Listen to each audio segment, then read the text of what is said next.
17. What were you doing at 17? I wasn't doing this, right? You know what I was doing at 17? I was doing nerdy films with my friends in high school. I was striving to become Beelzebub at 17. That's more noble than what I was doing. Welcome to Nice Ashes. Join hosts Mike and Nate for cigars and culture. Let's go beyond the smoke.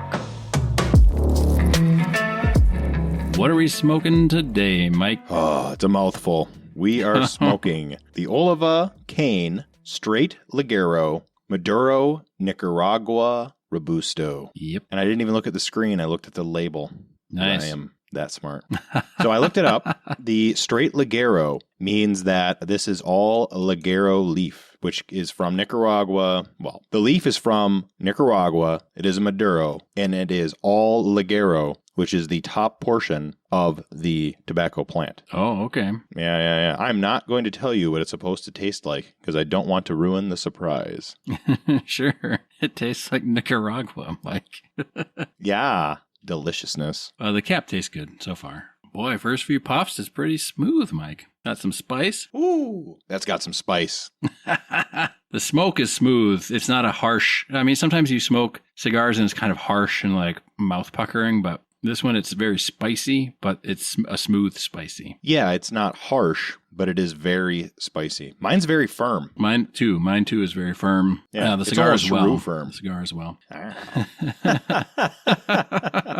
There we go. Yes. I'm pairing mine with a Whole Hog Brewing Casper White Stout. Ooh. Switching it up. That's more of a more of a my speed than a your more speed. of a Mike drink. I'm Mike. I like bowling. F-150, Crown Royal. Bitters. Well, I didn't have a Nate drink. I had Crown Royal mixed with lemon juice and Angostura bitters. You prick. With a water. No ice because it's cold. Yeah. I'm wearing a sweatshirt. Oh, are you cold? August. Oh my gosh, nice. it's cold. It's nice and cool outside. This is the last week of August when this episode comes out, but it's the first week of August when we're recording it. I did finally put a thermometer in my garage, and it's 80 degrees in here, even though it's probably only about 70 outside. I'm not sure if it's 70 anymore outside. The high in my area was around there. And didn't get there until not that early, I can tell you. I wear a sweatshirt most of the day, and the sun is going down, so we're starting a little later. Yep. But, it's chilly today. So what are we talking about today, Nate? Boy, I think we're talking about whatever it is Mike wants to talk about since it's his episode. Yes, we are. We are going to hopefully finish up the Ted Cruz informational session. How do you feel about Ted so far? Well, I guess if he asked to come over for a Thanksgiving meal, I'd tell him I already had a crowded table. Nice reference. Nice reference. I used to say a similar line about Trump. Uh-huh. Like back in when everybody was magging it up and like, oh yeah, Trump this, Trump that. It was. You mean they finally quit that? I think that most of MAGA is over at this point in time. That's what I've been hearing, at least. I know that I've seen more fuck Trump flags on the hillbilly trucks this year than Trump flags. I haven't seen a single Trump flag this year. Okay. The summer's almost over, but I have seen several trucks with the fuck Trump. Yeah, I think the Hick Index is more accurate than any kind of media poll that they do. Right. Yeah, the Hicks around here are not big fans of the MAGA anymore. So we'll see. Yes. But all right, I suppose we can get into it. This cigar is quite spicy, isn't it? It is. It is quite spicy. The white stout is pairing pretty nicely with it, though, I gotta say. Yeah, my whiskey is good, too. There's a little bit of sweetness to it, and it kind of blends it out. Yeah. Always interesting. So, we are moving. Where are we picking up, Mike, on our 35-page document here? We're picking up on Era 5. That's where we ended, is the end of Era 4 and the beginning of Era 5. Okay, Calgary, Era 3, Era 4. Oh yeah, that's right. The Evangelical Machine, the Free Enterprise Institute. Yeah. Okay, good. So if you're following along on the document, which will be out on our Patreon, which is linked in every episode description, it'll be out there for free. There's some other stuff out there for free. You can follow along. This is page 18. Yeah. for those of you who want to read it, of course. So we're going to pick up here at 1988, 1989. Heidi Nelson, future Mrs. Ted Cruz, completes high school at Monterey Bay Academy, which is a Seventh-day Adventist boarding school on nearly 400 acres in California. It was founded on a military base in 1949. Now, I've never seen a school or anything like that on a military base, but I do know a lot of military bases over the years have been converted to other things, so that's not entirely unusual. Sure. Pretty normal in America. We are a militaristic, tyrannical country, depending on who you ask. The most free country in the world, or the biggest sponsor of terror on the planet. So that depends on what end of the gun you're living on, I suppose. Yes. Yeah. So 1988, Ted Cruz enrolls in Princeton's Woodrow Wilson School of Public and International Affairs at the age of 17. Pretty prestigious school. As we covered last episode, he was very intelligent, won a lot of awards and things. He arrived with a book, and it's a little story. This is to explain the way Ted Cruz was at 17. 17. What were you doing at 17? I wasn't doing this, right? You know what I was doing at 17? I was doing nerdy films with my friends in high school. I was striving to become Bill Zabub at 17. That's more noble than what I was doing. I never said it was noble. I never said it was noble. I was chasing ladies and fixing car stereos for pleasure. Yes. Well, what Ted Cruz was doing at 17 was he was going to Princeton. He brought a book called Was Karl Marx a Satanist? Written in Spanish. What was the book again, Mike? Was Karl Marx a Satanist? Okay. I know that he would have been welcomed at the New York tribe of Native Americans in Dudley Do-Right. That's what I know about Karl Marx. I've never heard that he was a Satanist before. It's the first time that I've ever heard that, or this title of a book. So, very strange. Well, not the first time. I've read this multiple times before the episode, but... You read the Karl Marx was a Satanist book? No. I read the outline, and this is the 11th edition of this document, minus and plus some edits. So, anyway, he had a roommate who was later a Hollywood screenwriter. Not surprising for a bunch of kids going to Princeton, and he described Cruz as politically extreme in a way that was surprising. A different classmate said, "It was my distinct impression that Ted had nothing to learn from anyone else." At 17. At 17. A lot of 17-year-olds are that way, but I don't think Ted ever changed. I think that's the problem, Yeah, that's probably true. So the whole point of that was he's a product of a political machine, which we covered in depth before. Yeah. And even by the time he was 17, he was fully indoctrinated into this worldview. And the rest of his life is going to be in support of this worldview and nothing else. And that's kind of what we're going to cover today, Just kind of expose this guy as a tool. Sure. He's not an independent actor. He's not an independent thinker. He's very intelligent, but he's not curious. And he's not an independent thinker. Yeah. And that's kind of dangerous, It's So like he's a tool and a tool. in more ways than one. Hell yeah. And we're going to talk about that. Even though he's intelligent, we'll say. There's no reason for it not to be true, right? If you're Sure. going to cast 1,000 seeds and wait for one to grow, you want the strongest one to grow, right? So it makes sense that you would pick the best and the brightest to be your knife, You want your tool to be the best tool. So it makes sense that you would have all the dummies kind of sink into other avenues, right?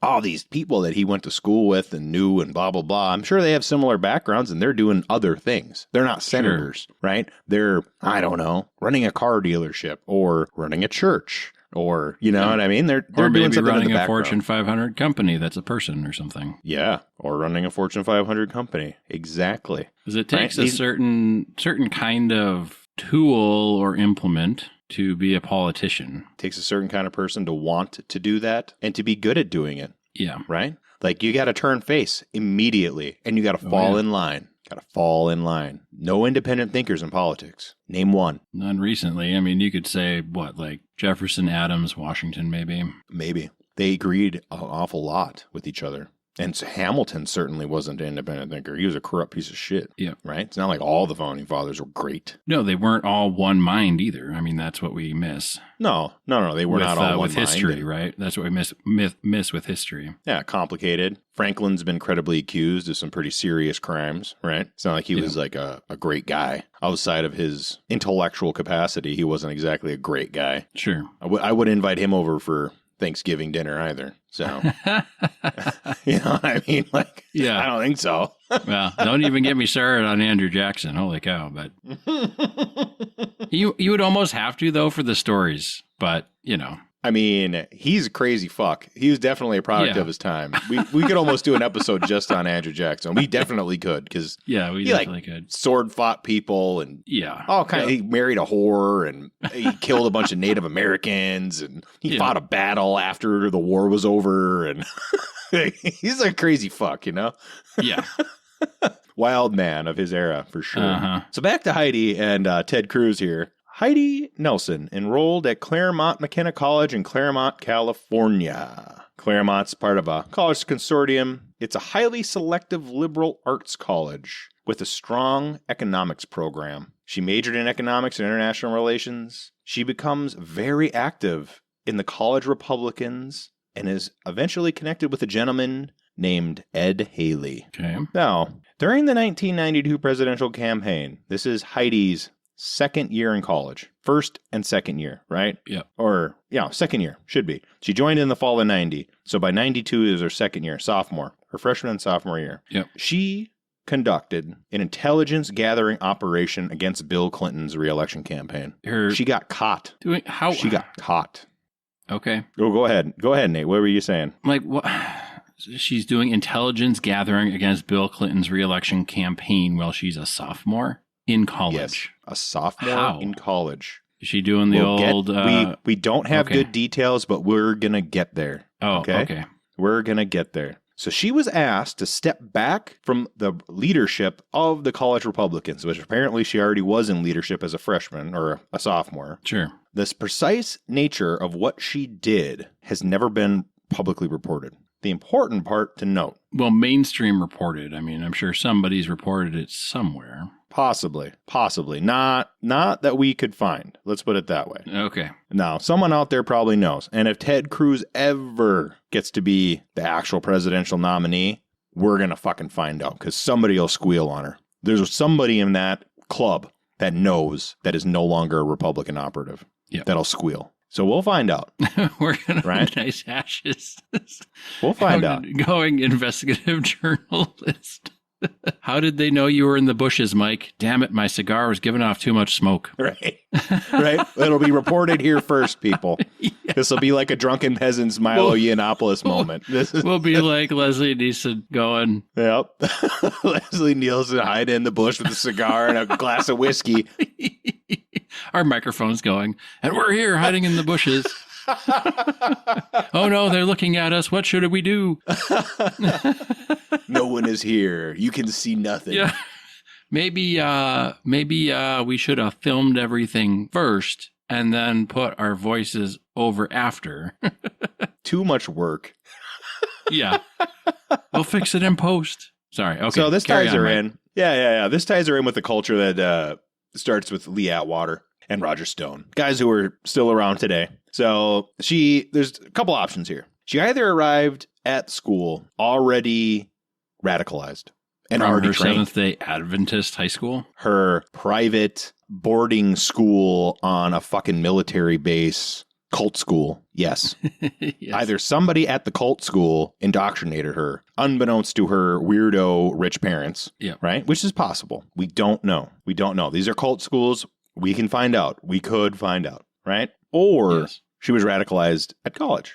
Right? Because that's radical. That's not normal 19-year-old bullshit. But we're going to get into it later. We're gonna round back to it. Okay. So, 1992, Ted Cruz is ranked the #1 debater as an undergraduate in the United States. He gets into all these fancy, private societies that all the founding fathers and all these famous assholes were in. Right? All these cliques that we hear about on the news where these guys are like, I don't know, dancing naked and rubbing blood on themselves and worshiping a fucking owl statue. That kind of stuff. multiple classmates at this time described him as creepy, extreme, and difficult. One of them went on record as saying, "I would rather have anybody else be president of the United States." Anyone. Now, these little clubs he's got, these are all part of that Republican pipeline. He gets in. He was started in, and he's been in the whole time. It's kind of like how he's not in the CIA. He is everywhere he goes. They're already there. They're following him, not the other way around, Mike. Right, exactly. Wink, wink. Nudge, nudge. So his Princeton senior thesis was kind of prescient. It anticipated a landmark court decision that we would probably disagree with one way or the other. I don't know. I didn't read any of it. Sure. But his legal mind was pretty strong. He understands how the legal system works. He was indoctrinated to understand, and he is pretty good. Sure. He goes to Harvard Law, enrolls in 1992. Heidi Nelson, and this is important. Yep. Heidi Nelson in 1993, her junior year of college, comes under the direct mentorship of W.M. Professorship of Ed Haley, right? And he's got this fancy international studies title, right? He's the Professor W.M. Keck Foundation Professor of International Strategic Studies, means that he has a special professorship and he gets extra money, is what that means. Yeah. So he's tenured and he got a really good job. The key about this, we know he was her advisor in her junior year. Yep. We also know that he's Secret Service. He was U.S. Foreign Service officer, right? Yep. He worked for the SAIS. He worked for the Congressional Foreign Affairs. He has documented relationships with the intelligence community. He's deep state. Right? And this came a year after she got asked to step down because she got caught spying somehow on Bill Clinton. Allegedly, right? We know that he was her actual advisor or whatever by the time that she was a junior, which means that she was probably a star student of his as a freshman. But she met him. Yeah, she met him earlier, you mentioned. So it's possible she was recruited with what's it called, Mike, when you kind of bully somebody the first time? Hazing, like some sort of hazing ritual or something. Could have been that she was groomed, right? A little bit of groomage. Mm-hmm. She could have been, she's like an intelligence asset, right? She could have been, anything like that. Yeah. That's where it gets murky, right? Was she radicalized in high school and she come like that? Was she so aggressive in her attitude that she was an easy mark for Ed Haley? Right? She's pretty smart, allegedly. She's pretty smart. Doesn't matter. A year after she gets caught spying and gets in trouble, we know that she's got ties now with the deep state, right? Ed Haley worked for the State Department in the intelligence group. So he knows all the U.S. national security establishment mid-level professionals, right? This is her in. He's the one that builds the rest of her career, right? All of the things that she does in the next 10 to 15 years were planned out for her by Ed Haley. He gave her advice and she took it. That's the nice way to put it, right? 1994, Heidi graduates. She begins study at the University of Strasbourg and goes to the Solvay Brussels School of Economics and Management. And these are edge schools. They're not the big American universities, but she's meeting intelligence people along the way. You can't be an international intelligence asset without going overseas, Mike. That's a great observation, Nate. It's almost like she went to this weird, out-of-the-way art school and got recruited by a deep state guy from the State Department and then goes overseas and starts doing espionage. Yep. Very strange how that worked. Almost like she was doing it before, too. Well, I don't know. Difficult to say. Difficult to say. So at Harvard Law, Ted gets involved with all these clubs again, right? Yep. He's a club joiner. That's kind of what he does. He's a club guy. Yeah, he's a club guy. Allegedly, Alan Dershowitz, right? Very famous liberal Democrat. He's a professor. He's also an Epstein Island guy. Apparently loves grape soda. This guy, Alan Dershowitz, loves grape soda. But Alan, the graper, he said that Ted Cruz is off the charts brilliant and one of the most exceptional students he's had in 40 years of teaching. Other than the really young ones. He likes the really young students, if you know what I mean. Good Alan. Just had to throw that in there. You never forgive, never forget. Yep. I don't know about forgiving, but never forget. Yeah. Oh, my cigar went out. Where are you at in your cigar, Nate? I'm about halfway. This is smoking a lot faster than I thought. How about you? I'm only about a quarter of the way through. I put my cigar. I've unfortunately haven't been smoking it quite as fast as you have. Oh, okay. Yeah, obviously, right? Yeah. It's really good. It's spicy. It's good. You take a puff and then you want another puff. I don't know. It's I like it. It's really good. It's got a lot of smoke. It does have a lot of smoke. It is extremely spicy. I'm finding myself cleansing my palate often because it is. It's got a lot of smoke, like you say, and just want to enjoy it. It's a good cigar. I want to stop talking to smoke the cigar. The remaining 20 or 30 minutes of this episode will just be silence. Exactly. So, this is a little intelligence note for you. Ted Cruz was a part of the Federalist Society at Harvard Law, which is a known place for recruiters for the Republican machine. Eugene Meyer and Leonard Leo ran the Federalist Society, right? And they are pumping people into the Republican machine. Leonard Leo was called the most important person in American law, right? So these guys, he's joining these clubs because of these guys. He's getting them in. Ted Cruz graduates Harvard, magna cum laude. He then gets a clerkship for Judge J. Michael Luttig. He's a really famous judge. Okay. Right? He's the guy who told Mike Pence that he had to certify the 2020 election, right? So he is a big legal mind. Yep. In 96, Cruz gets a clerkship for Justice William H. Rehnquist during the 1996 Supreme Court term. Huge.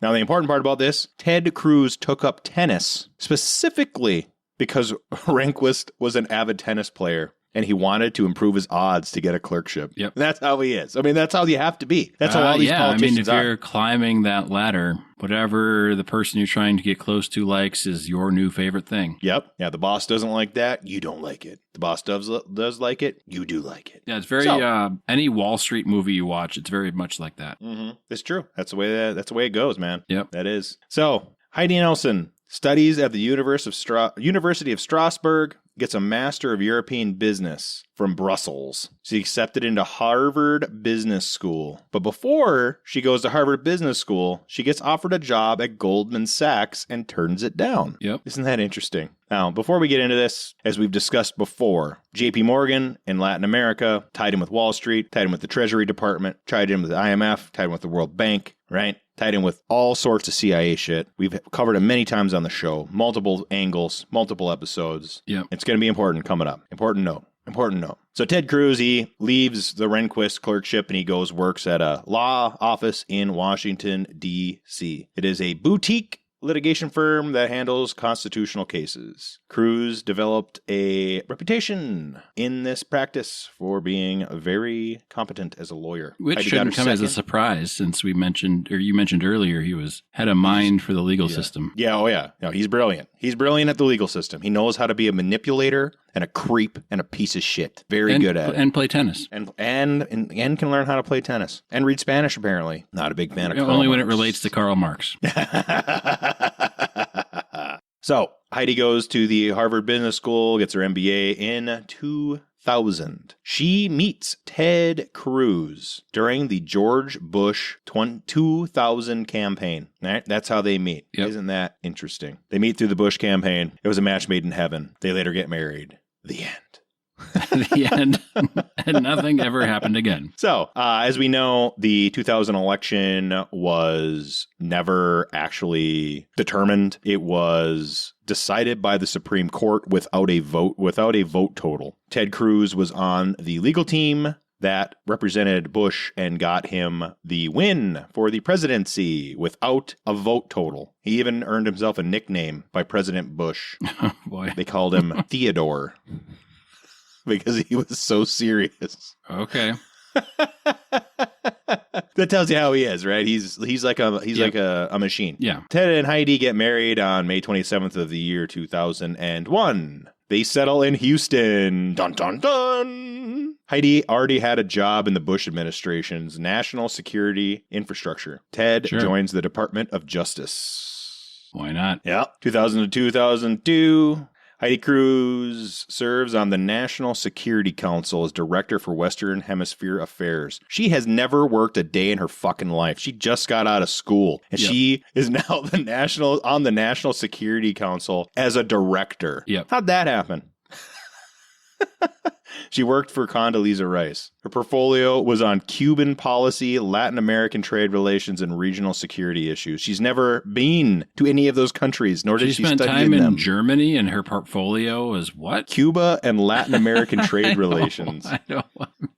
Nobody knows about those better than the Germans. Now, here is a callback. This trajectory is exactly the one that Ed Haley designed for Heidi when she was a junior in college. So, again, you can call it whatever you want. This guy is deep state, and he told her what to do, and it worked. So, good for her. Well, I'm sure it wasn't just him telling and her doing. I'm sure it was those a are lot two more. Different things. Yeah, well, and even if those two things are happening, I'm sure there was quite a bit of pay no attention to the man behind the curtain sort of stuff going on as well. Oh, you gotta be.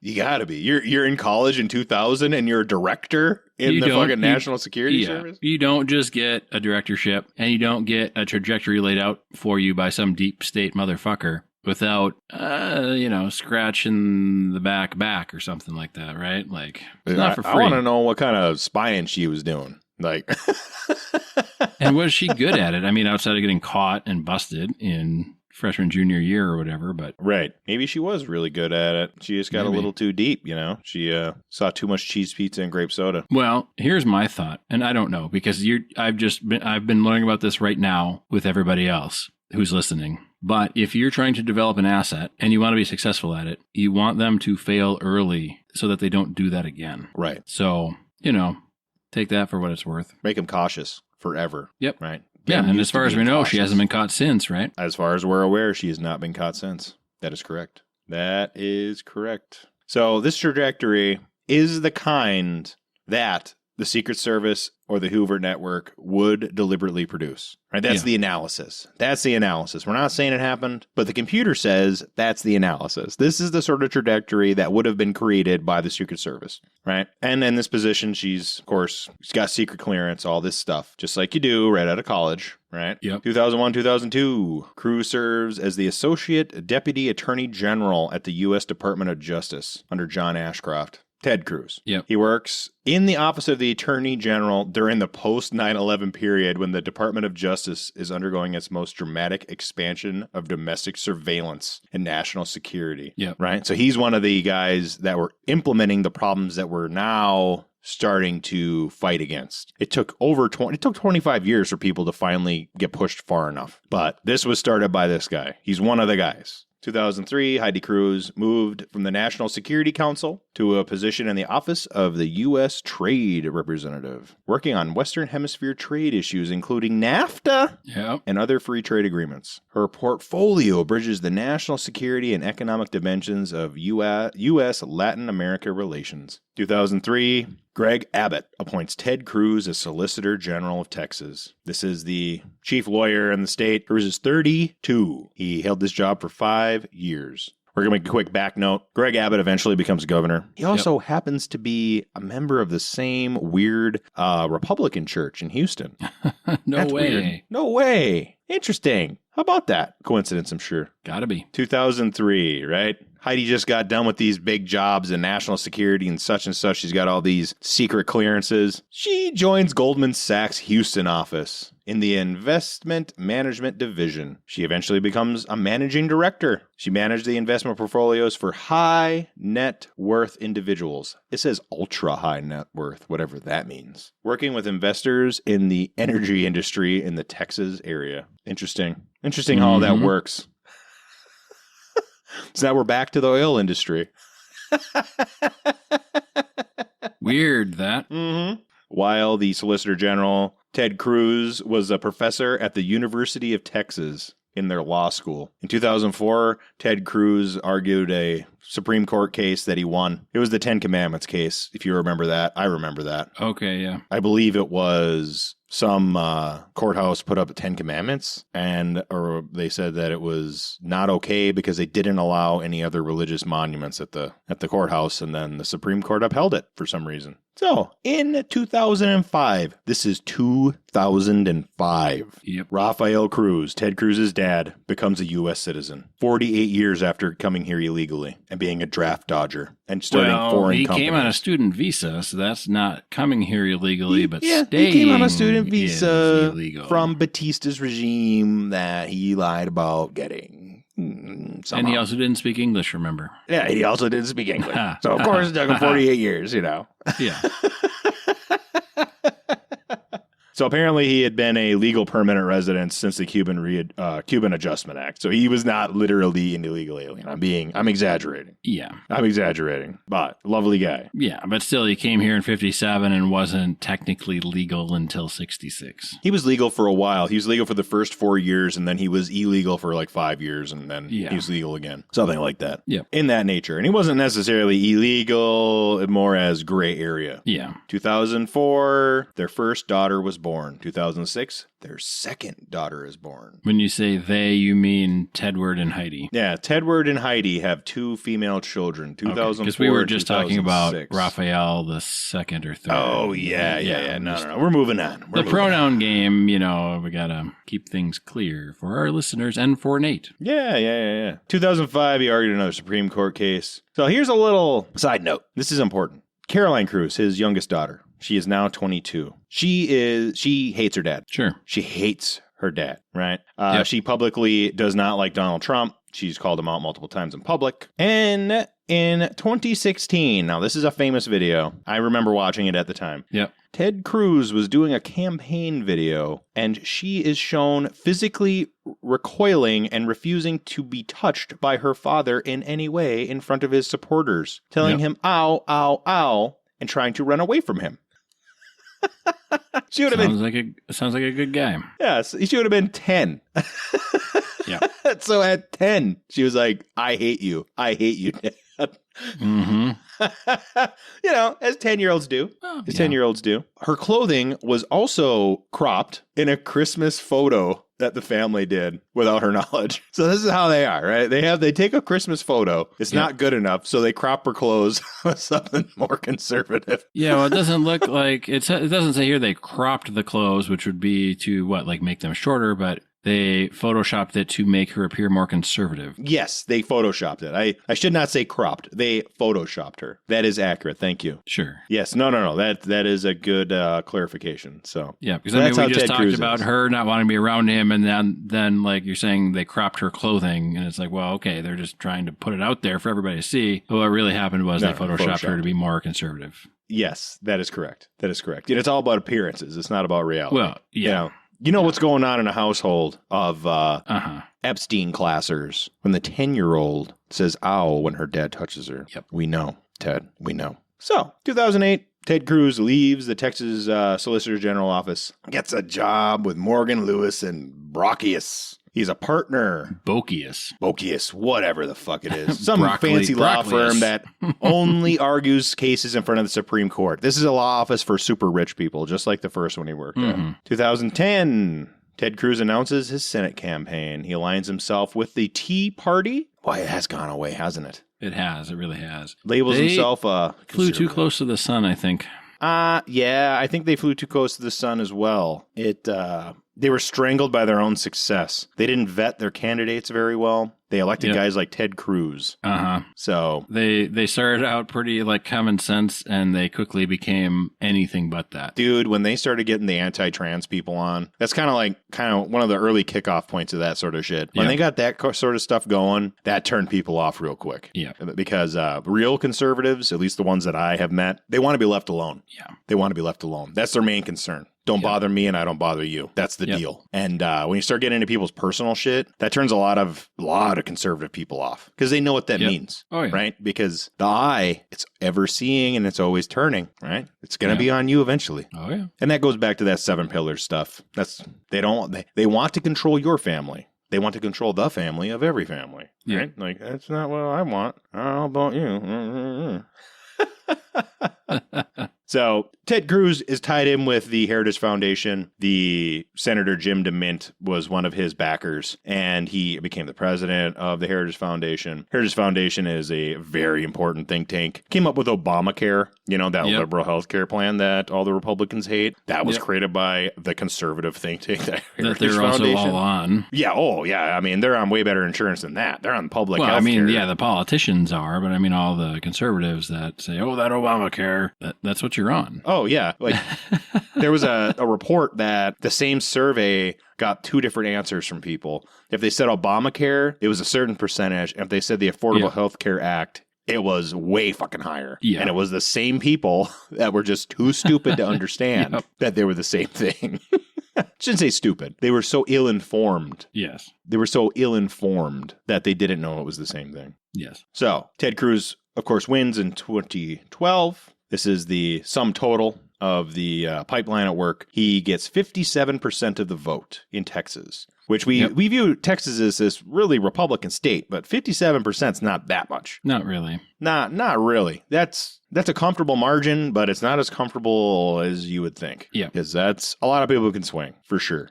Now, here's a little hint of the future coming. 2012, Goldman Sachs, the company that Heidi Cruz is a managing director at, loaned Ted Cruz $1 million in 2012 for his Senate campaign. Sure. Ted Cruz failed to disclose this on his Federal Election Commission filings. Whoops. As is required by law. It went unnoticed until it was reported by the New York Times in 2016, at which point Cruz voluntarily pays a fine. There you go. Now, Ted Cruz ran his campaign. Everything is right again.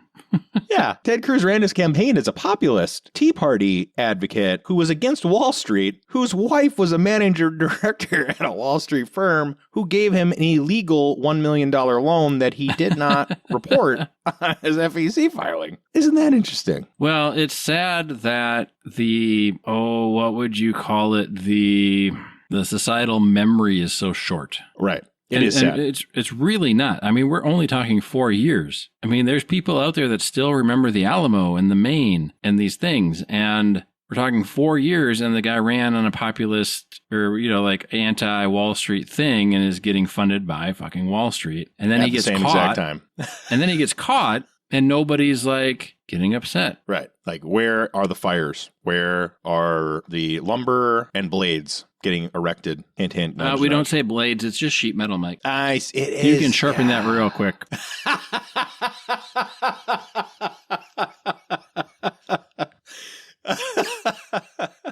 That's awesome. Good point. That's a good point. Let's look up some French hairstyles while you're at it. But you know it. You know it. So in 2013, in a courageous act, Ted Cruz held up the Senate floor for 21 hours in an attempt to defund the Affordable Care Act. I thought you were going to say he voluntarily joined the military to fight on the front lines. Right. Yeah. Oh, yeah. That's great. Yeah, that's great. So for 21 hours, he caused a government shutdown in this stunt. And apparently it cost the American economy $24 billion. And 800,000 federal workers went without pay. It's all right. Ted can afford it. He gets all those sweet, sweet Goldman Sachs loans. What a fucking cunt. This fucking guy. I don't know. I'm sorry that I'm cursing, guys. I know F's and Jeffs offends some of your sensibilities. However, I do not like this guy. He is. I don't know if you can tell, but I didn't like him before, and I knew that it was going to be this way before I started, so I kind of cheated on this one. Because I knew what was up, And so he was reading Green Eggs and Ham to his daughters, one of which hates him. Yes. So he could cost the economy $24 billion and do a publicity stunt for himself. Yeah, and fuck with 800,000 people. Yeah, it's correct. Yes. Sure. Yeah, it's great. It's kind of like when the Democrats broke the railroad strike during the Biden administration. Yeah. Real cool, representers of the masses and people first, workers. American citizens first. Yeah, workers' rights and, blah, blah, blah, all that lip service that you pay. Fucking losers. Mm-hmm. Liars. So, 2015, not coincidentally, right? 2 years after this big government shutdown that got him all this press, he announced his candidacy for president at the Liberty University in Lynchburg, Virginia. This was, of course, the evangelical Christian university founded by Jerry Falwell Sr. Why wouldn't it be? Well, remember, this is going to be a callback for those people who, haven't listened recently. Jerry Falwell Sr. worked with Ted Cruz's dad in the moral majority for the Reagan campaign. This guy's connected. Yep. Ted Cruz won the Iowa caucus, beat Donald Trump. January of 2016, the story comes out about Ted Cruz and his illegal campaign financing from Goldman Sachs. Shocking. This is the best one. I loved this one.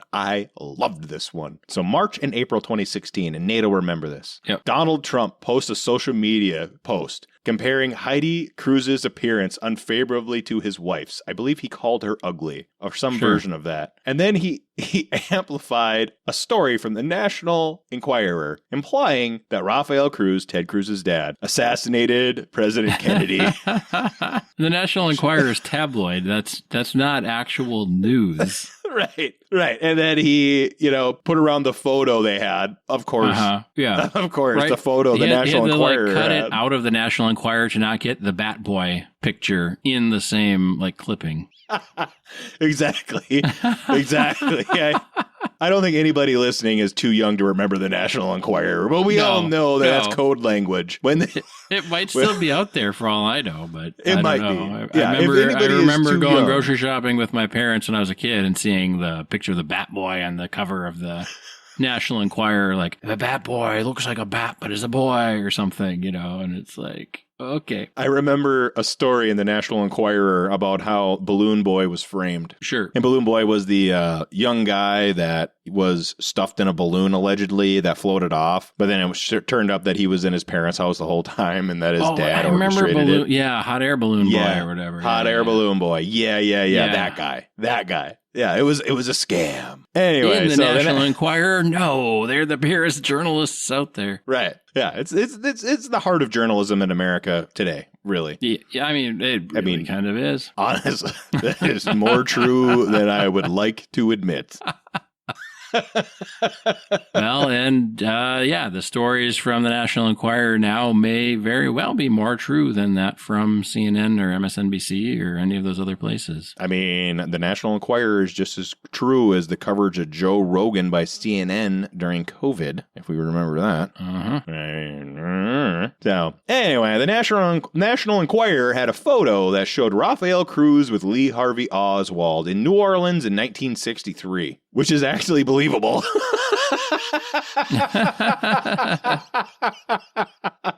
It is actually believable that Lee Harvey Oswald and Rafael Cruz would have met in New Orleans in 1963. Yep. Remembering that the CIA was heavily involved in New Orleans in 1963, right? For sure. That is a possible real photo. Not going to lie.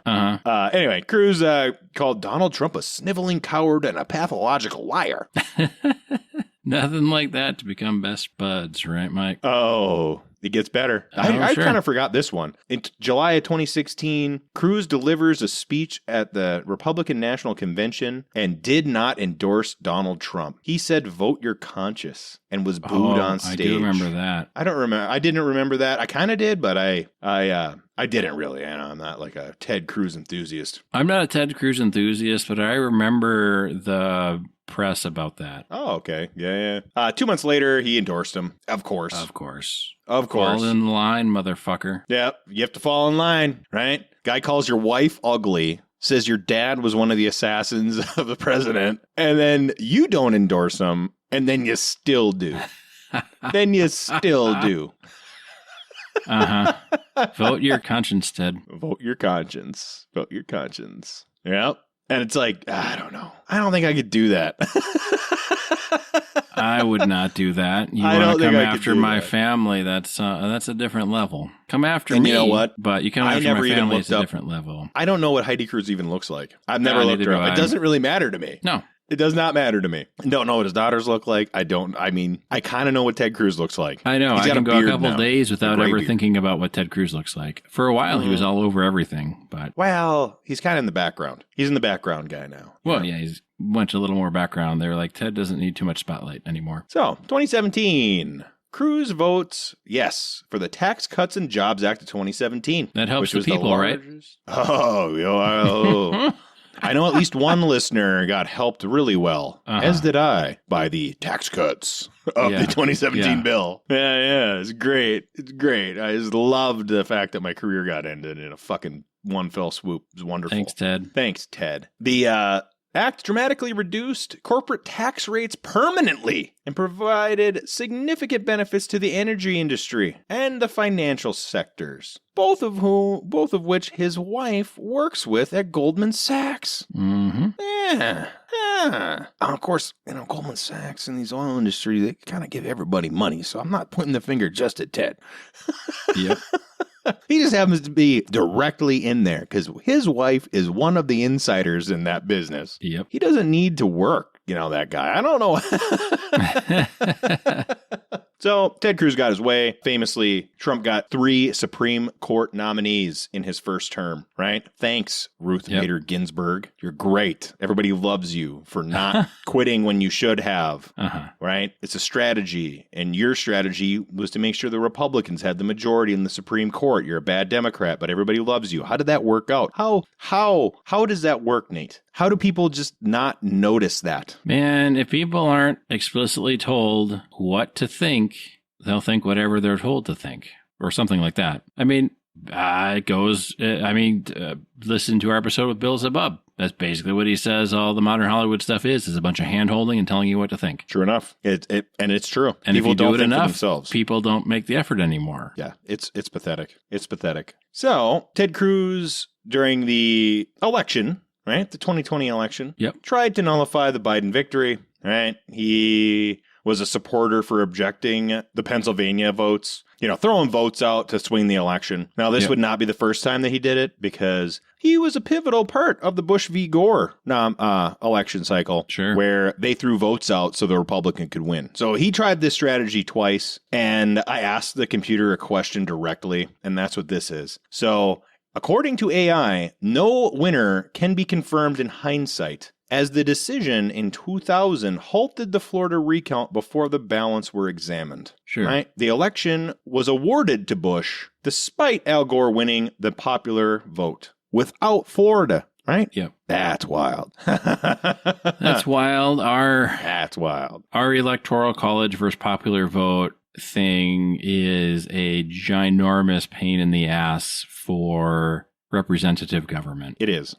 And there is arguments for and against it. I've been of multiple minds on it over the years. Yeah. I don't know really what to think about it at this point, really. I don't know. I'm not sure if it's good or bad. I think we should just go popular vote all the way. I don't know. I feel like back in the day, it kind of made sense because not a lot of people could read. And potentially it was there to disenfranchise people that couldn't read, but the news also traveled a lot slower and there wasn't television and you couldn't make up your own opinions. And now to have a vote where you vote based on what you feel, or even if it's just random bullshit, and then to have even your state vote your way and then the electoral college to go against you. It's silly. I have the tendency to agree. However, I'm also the fan of the argument that if we go popular vote, then the cities will gain significantly more power. They'll gain significant amounts of power. And the city areas have a lot of people who are highly propagandized and they're easily manipulated and they believe they're not, which makes apparently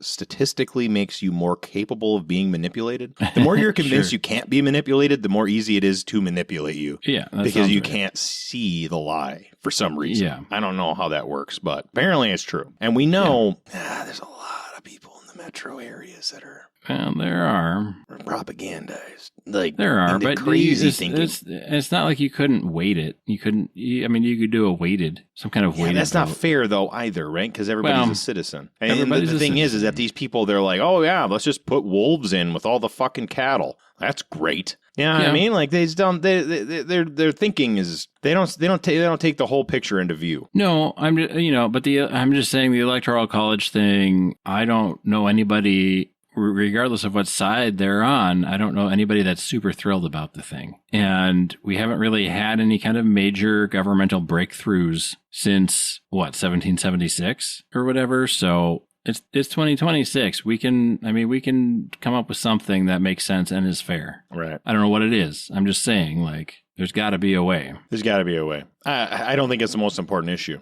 but nothing. It can't hurt. Well, it can't hurt.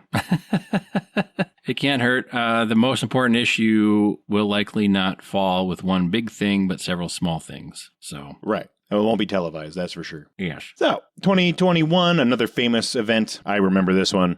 Texas loses power. A lot of people die. Ted Cruz and his family go on vacation to Mexico. Why would he want to be there and die in Texas? All right. Like, let's go to Mexico. Resort time. Well, why do I want to be here and die? I mean, his house has generators. It's not he could have stayed. Yeah, I mean, he's like the Bond villain. I want all of these heroes to die, but I don't want to watch. I'm going to go to a resort in Cancun and just trust that my evil plan will play out. He is a lot like a Bond villain. He is. He is. So I got caught out, or he got called out, and he changed the story multiple times, and then they leaked text messages that made it sound like it was innocent. You know how that goes. Uh-huh. He's trying to do information control. Total pile of shit, as we know. 2018 Senate race. We skipped it, but we're going to go straight to 22. So Sure. In 22, Ted Cruz was reelected. He only got 50.5% of the vote. That's enough to win. That is enough to win. But the Democrat only got 46.5. So his margin error got cut down by less than half. So he won by 7% the first time. Yep. And he won by 4% the second time. He's getting less and less popular. And he ran against Beto O'Rourke. Now, this was the second race, I believe, between him and Beto O'Rourke, something like that. Okay. They had a rematch, right? And Ted Cruz made an ad against Beto O'Rourke that was a very Southern ad. Apparently, Southern campaign ads are kind of entertaining. They're not really informational. So the Ted Cruz ad had a country music radio jingle that attacked Beto O'Rourke with the lyrics, "I remember reading stories. Liberal Robert wanted to fit in, so he changed his name to Beto and hit it with a grin." Right? And this is Mr. Rafi Felito name changer Ted that changed his name to fit in with these conservative Christian losers, right? Yep. And apparently, Beto O'Rourke did, in fact, grow up in a Hispanic neighborhood, and that was his childhood nickname. Yep. So apparently it's legit. I don't know. I never looked into it. Beto O'Rourke's a loser. It doesn't really matter if it's true or not. But we know that Ted Cruz is a name changer. So, well, every accusation is an admission. Yeah. Yes, it is. Yes, it is. It's fancy how that works out. You know what I mean? Yeah. In all sorts of areas of one's life, perhaps. Yeah. So apparently his family is from El Paso, 4 generations from El Paso. So they're steeped in that sort of culture. Unlike Ted, who's an international superstar, citizen of multiple countries. Yeah, grew up in Canada, had a foreign father and a mother who has questionable background herself. So, right, like... If by questionable means CIA, then yeah. Yeah, I don't know what else to say. It's exactly what it sounds like, people. So, Rafael Cruz is now... Rafael being the dad. Yeah. Is an evangelical pastor in the Dominion Network. I believe we covered that. We're going to be going down. Did we cover him as being an MLA guy? No, we're getting there. We're getting there. So he is currently a pastor. This will all make sense. He's a big mega church pastor. Yep. Heidi Cruz is currently still working for Goldman Sachs in Houston. Why not? Right? Her staff is filled with people that she knows. And Ted Cruz is likely to run for president in 2028. Not unlikely. So now we're going to cover Rafael Cruz Sr. Sure. And I wanted to cover this because this guy, I love this guy. He's great.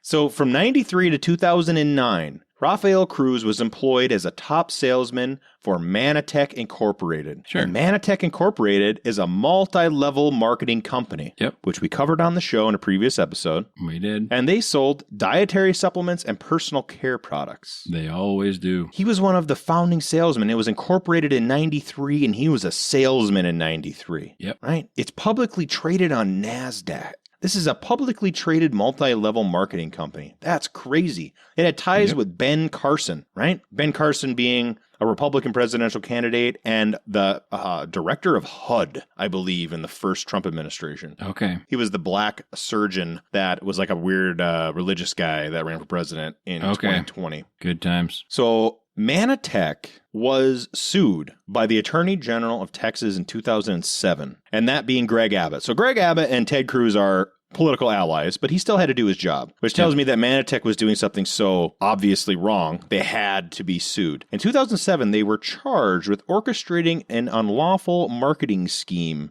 that exaggerated health benefits. The specific allegations were marketing materials falsely claiming Manitec's dietary supplement Ambrotose could cure and treat Down syndrome, cystic fibrosis, cancer, and other illnesses. I mean, on one hand, if somebody's That's publishing ridiculous. that, like, what the fuck? You're going to buy that?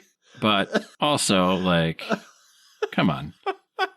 I mean, you hear claims like that, you gotta just kind of like, hold on. I mean, a second what if here. they're true? What if they're true, Mike? Yeah, like there might be some truth to it, but it's not that truth.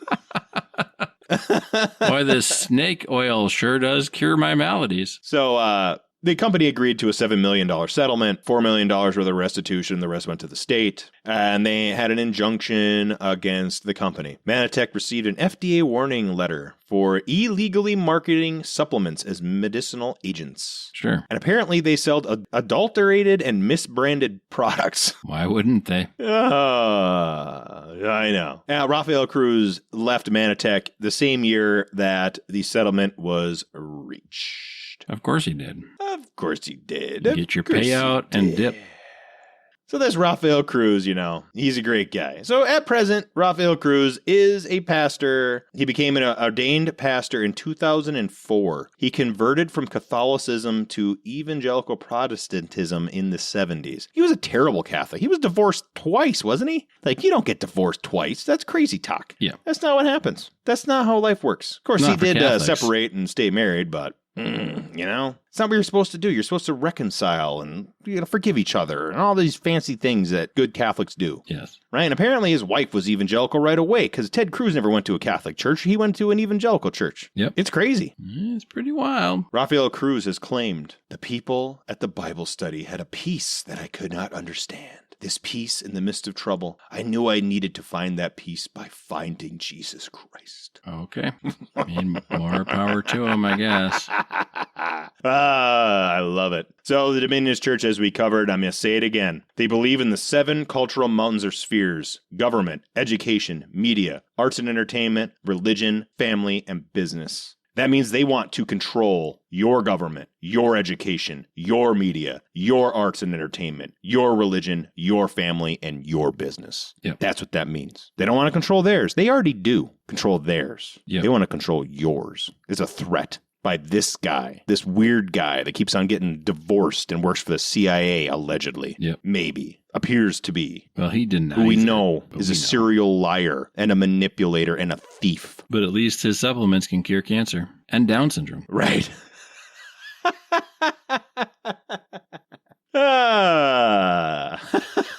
And these are the guys, that's what I mean. So that guy was one of the guys that worked with Jerry Falwell Sr. to help get Ronald Reagan elected. That's who these political operatives are. English. But he can't speak English. Yeah. But he can't speak English magically. But that's who's in charge of our elections, right? That's who's in charge of our politics. These guys. This guy's never done an honest day's work in his entire life. Yep. Ever. And that's the end. That's the end. We got a synopsis. We don't need to read it. It's in the document. Yeah. Here's a question, Mike. Yeah. What's up? So, I know that this has been about Ted and teasing a potential another presidential run for Ted. Yes. But do you think it would be a stronger campaign if Ted's wife ran? That's a good question. They're Republicans, but they might use her gender as armor. They're They could do something like Republicans, that. but she's a businesswoman who's held a steady job at Goldman Sachs, the backbone of America or something, right? And she would have the political expertise through Ted. I don't have good information on the ground throughout the conservative states to know what their thinking is really like. It's different when you can be in a place and kind of hear people talk and understand what they're really like. Yeah. So Heidi Cruz comes up as an American businesswoman. And there's nothing conservatives love more than business. And she's blonde. So I think right there, I mean, it depends on who the Democrats pick, but... Oh, it'll be some fucking weirdo or a corpse. which is kind of the same thing, isn't it? It really is. I mean, I just think that why would she be so tied in with deep state stuff only to be a Goldman Sachs person? I think there's another stage for her coming. I mean, maybe they're the ones that bought the Zorro Ranch in New Mexico. You know what I mean? Maybe. All right, I'm going to look her up. It's the first time I've ever seen her. She's not ugly. No. God, Donald Trump, you're an asshole. That was She a picture kind of of her is. in 16, and she looks perfectly fine. Yeah. Yeah, that's what I mean. I think she's got enough of that kind of like Southern charm. Plus, she's a businesswoman, allegedly, that, Are you suggesting that Heidi has never done an honest day's of labor in her life either? Just like Raphael? I have no idea what you're talking about, Mike. I don't know any of these people. So when I read the story about Raphael Cruz, not so much Ted. Ted at least had lawyerly stuff going on, right? He had real lawyer stuff going on. He read Green Eggs and Ham for 21 hours, Mike. So, I mean, obviously he's a paid serious actor now. lawyering under his belt. Well, yeah. I mean, when you start at...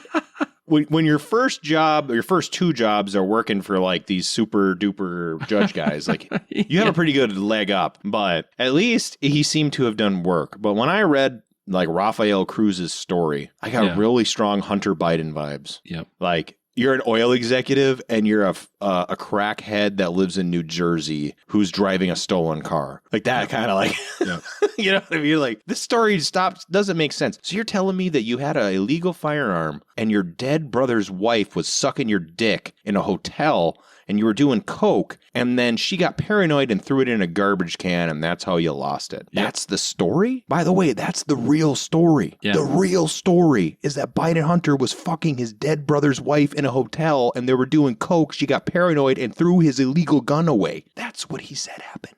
Publicly. It all tracks. Right? So I got really strong Hunter Biden vibes from this Raphael Cruz guy. Yeah. And, maybe Ted is kind of, maybe he was legit. I don't know. It could be. Who knows? Yeah, I don't know. Maybe Heidi is legit. All I can say about Ted is I would not vote for him in a box. I would not vote for him with a fox. I don't think I'd vote for Heidi or Ted Cruz. Not in a tree. Oh, please, Sam, let me be. Yep. Are you done with your cigar, Mike? I have been done for a little while. Not very long, actually. No, it did I've been last done pretty for much the a whole few time. minutes. I slowed down a bit. It got a little tiny bit sour at the end. I did smoke mine a bit faster than you, but... Yes, time for a rating on the cigar. I am conflicted on this one. Me as well, Mike. Me as well. I am looking at the Monte Cristo Platinum that we did and thinking about this one. And this one, I think, was smoother throughout, but overall, I'm going to go with my gut, which it might be different than your gut, and I'm going to give it a 4. And there we go. I don't think it was as good as the Monte Cristo, but I liked the spice, and I liked how smooth it was, and I liked the smoke output. I liked the spice level, and I liked the smoke output. It was very smooth, but I didn't think it had depth of character. Sure. I just didn't find it to have the full flavor I need out of a cigar with that level of spice. It was kind of a one-trick pony for me personally. Sure. So I rated it as a 3. I thought it was a little boring. I mean, the spice was good, don't get me wrong, but the blend just wasn't quite there for me to enjoy it the way I wanted to. So maybe I'm a little harsh, but I just don't think it's above a 3. I wouldn't buy it again. Okay. This is one I probably would if I saw it for a good price. I guess I'm not as enamored with it as maybe some other things, but I think that, well, I don't know. I mean, the Don Smith Series D, we gave a 3.5. You'd rather smoke that than this? Legit, I would rather smoke the Don Smith than this. And maybe that is being prejudicial, but maybe. I don't know. It just wasn't as good as I needed it to be. This one was spicy. I guess, I don't know. I guess you kind of convinced me. I'll do... No, keep it at a 4. You can keep it at a 4. I'm not trying to convince you. I'm not trying to brainwash you like Raphael Cruz here. This cigar will cure Down syndrome. I'm gonna go 3.5. I don't know that, obviously the Don Smith Series D is not a perfect stick. It's dirt cheap and good. And this one is more expensive, but I did like it more than maybe Mike did. I liked it more. I don't know that I liked it more than the Monte Cristo Platinum, even my initial rating, but I did like the spice, and I liked it was like a light spice. Even though they call it a Maduro, And maybe if they would have called it a Connecticut or Cameroon or something, I would say called it, but flavor profile wise, it wasn't a Maduro. Sure. I don't think. I mean, sure, it was spicy, but you can have a spicy Connecticut. You can have a spicy Cameroon. I don't think it was as light as a Connecticut or potentially Cameroon, but it definitely was not a Maduro, in my opinion. Oh, I mean, it was definitely a Maduro, for sure. They advertised it as such. It was a blend of only the spicy leaves from the top of the plant purposefully. Yeah. So that maybe is the difference, because we're used to smoking a more blended cigar. Yeah. And technically, okay, it's a Maduro. I'm just saying flavor profile wise, it smoked more like a spicy Connecticut or Cameroon than it did a spicy Maduro, which is where you're wanting that deeper body and that more complex taste. And this was kind of like you want a spicy light thing? Here it is. Which is fine. I don't have a problem with that. And I liked it. It was perfectly good. But, thinking back to like the Don Smith Series D and even the Monte Cristo Platinum, those are as good or better. So, yeah. I'm going to say something a little controversial and we might have to cut it out. Maybe. It's your choice. So I was looking it up because now I'm interested because I've been looking. So I looked up pictures of both Heidi Cruz and Melania Trump. And I'm going to be 100% legit. This is truthful. You guys look it up yourself. I think the Melania Trump is less attractive than Heidi Cruz. So I think that Donald Trump is not only rude, but I believe that he is delusional and a liar. Because, Melania Trump looks like a science experiment that fell out of the back of a truck. And she definitely came out of a crate when she was delivered to Donnie's house from the Epstein Island. And Heidi Cruz just looks like a, normally attractive adult woman of the appropriate age for Ted Cruz's wife, right? Yeah. So, I don't know. Maybe that's my personal taste coming out or my prejudice, more like, potentially. But, Donnie, you're a liar. Also, Ted, you're a pussy. Right? Like, you should have just said that when Don said that, Yeah. Yeah. A version of that. Whatever it is you felt appropriate. None of these people are good people is the point. It really doesn't matter. None of these people are good people. But that's what I mean. Right, like they're all garbage. Heidi looks more like your stereotypical Southern belle type person. She looks like a human being and not a product that a human being who's not on Ozempic. Right. Yeah. She hasn't had more plastic surgeries than years on Earth. So I don't know. And we know that's how the majority of people vote. So right. Well, as far as manipulation goes, Heidi Cruz might be a good Republican candidate. She might be a good vice presidential candidate as well. Sure. Depends on who they pick. I don't know if that part of the deep state is in power right now. It's kind of like the FDR branch of the deep state. They're definitely not in power. Yeah. You can tell by what they did to RFK Jr. Yeah. So it all depends.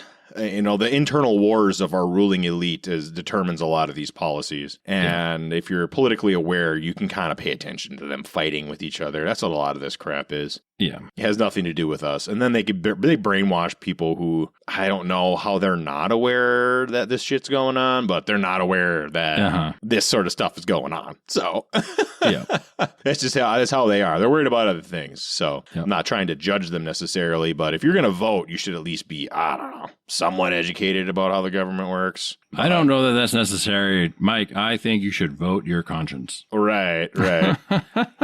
I'm not going to tell anybody how to vote. All I can say is that I don't know if I'll ever vote for a Republican or a Democrat again. They are going to have to change for that to occur. So, absolutely. Also vote against the incumbents. That's a good strategy. Yeah, vote against the incumbent always, and if possible, vote for a third party. And not necessarily the most radical, but the one that most aligns with what your policy objectives are. So for me, it's like the crazy radical pro-hippie marijuana party type shit. Like, they're the ones that I agree with the most. Yep.